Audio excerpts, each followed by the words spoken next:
నిందారోపణలు చేసిన రంగయ్య గారికి సూటిగా సమాధానం చెప్పాల్సిన అవసరం ఉంది. ఆయన కూడా చెప్పుకోకుండా నోటీసులు ఏదైతే పోలీసులు ఇచ్చారో ఆ నోటీసులు తీసుకోకుండా ఎక్కడ తిరుగుతున్నాడో తెలియకుండా పోలీసులపై గోడకు అతికిచ్చేంత వరకు కూడా ఆయన ప్రవర్తించాలంటే ఆయన చేసిన ఆరోపణలు కూడా మనం ఒకసారి చూడాలి.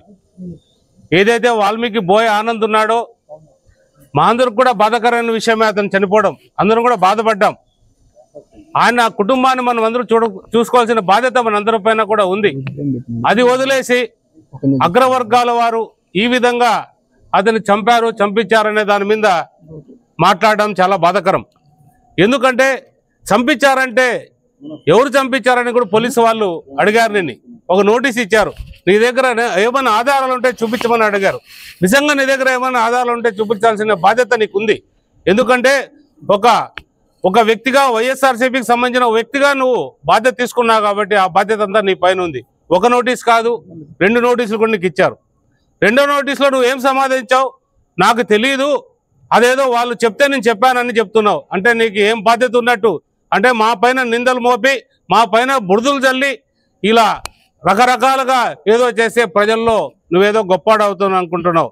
కానీ ప్రజలు నమ్మరు, ప్రజలు తిప్పి కొడతారు నిన్ను. ఎందుకంటే న్యాయం వైపే ఉంటుంది ఎప్పుడు కూడా. తెలుగుదేశం పార్టీ, మా చంద్రబాబు నాయుడు గారు, అలాగే పవన్ కళ్యాణ్, మన నారా లోకేష్ బాబు గారు, ఎన్డీఏ కూటమి సహకారంతో ప్రజలకు మంచి చేయాలని వచ్చాం తప్ప మేము ప్రజలను వంచాలనేది కాదు. మీ అందరికీ తెలుసు గడిచిన 5 ఏళ్ళు ఏ విధంగా నరకం చూశారు ప్రజలు. మరి నువ్వు అది మొదలు పెట్టావు, అదే విధంగా చేయాలని చూస్తున్నావు. ఇంకా నీ ఆటలు సాగవు, నిన్ను సాగనివ్వం.